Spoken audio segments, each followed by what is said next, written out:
Hi, and welcome to this short video that I'll show you how to get started on Explo travel software.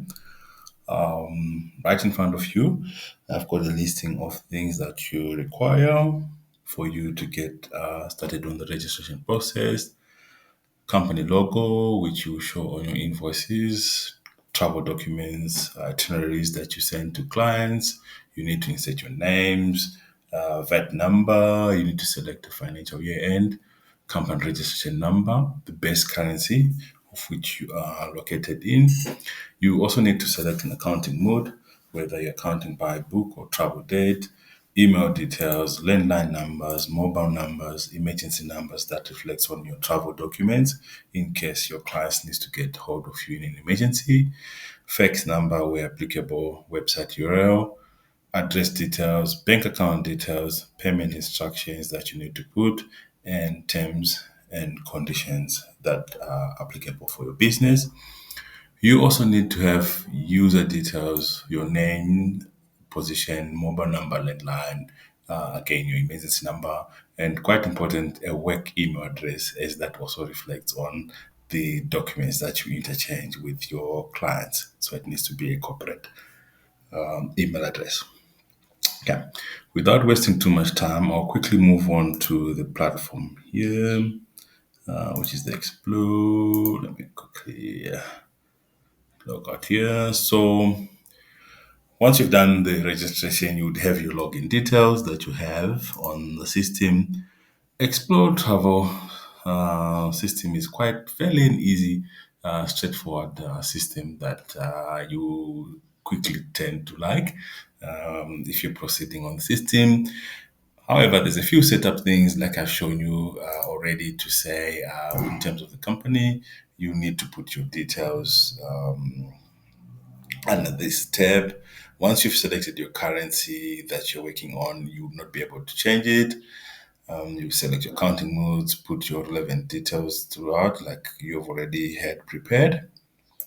You have your contact details, your emergency numbers, and so forth.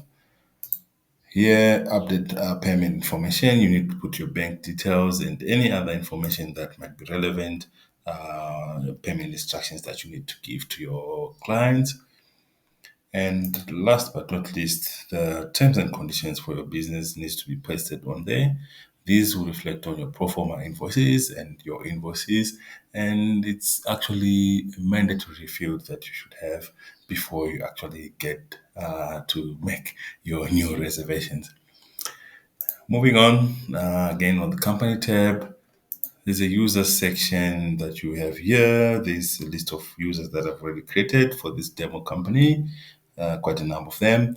But if you need to use one or to create a new one, you simply click on this green button, create new. Then you can be able to put these few details that you need to put here in order to create additional users within your company. Right. Other than the company details, you will also need to visit this financial menu where you see that there is VAT schemes. VAT schemes that is according to your jurisdiction or the country that you reside in. You can specify what sort of taxes are applicable. Let me just see to add one. You would click on this green button, add one. I'm not so sure if this sales tax is still applicable in the world, but I remember it when I was young. Say, for example, it's a 10% sales tax that you have here. Apologies.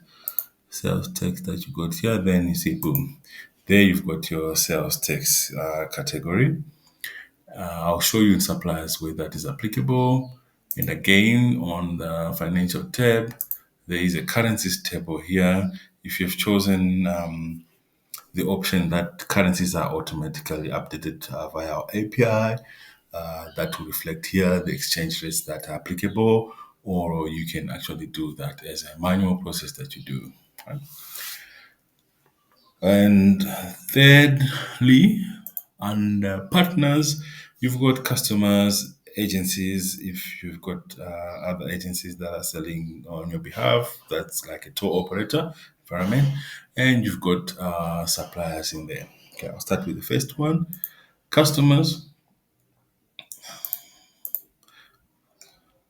Quite important to note that before you create a reservation, you need to have set up a customer. Okay, create new. You fill in the personal information details that you've got for the client, their contact details, email addresses, detailed quite information. Some of the fields are optional. You don't have to fill all of them. Travel information, passport number, frequent flyer numbers, and airline numbers if there is any applicable. Any notes that you need to actually note for this particular client. After done, you just hit the Save Changes button. Your client will be created as the ones that we already have existing on this grid. Same as that applies to suppliers. For you to actually load products and services, you need to have created your supplier. And in the same manner that you click on the create new, you would create new, specify your supplier name, contact person with that supplier, their details, and you can actually choose whether the zero rated, standard rated, or the sales tax is applicable to the products that you sell on behalf of that supplier. And once you have a rate supplied selected here, that will apply each time that you're making a reservation.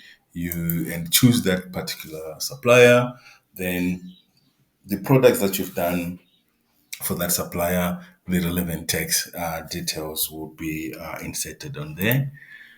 Same applies for agencies. If you're using agencies, here I don't have any, but the same principle applies that I've shown you to the suppliers menu and the customers menu. You simply come here and create new and be able to create your agency's details.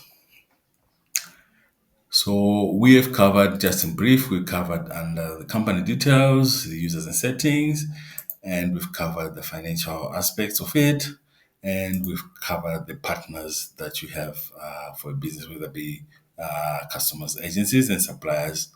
That's basically the master details or setup information that you actually need for you to progress with the making reservations and so forth. And that's all it for me. For further details on how to make a reservation, there's a separate video that's done for that. And for you to have a system overview, there's a separate video that's done for that.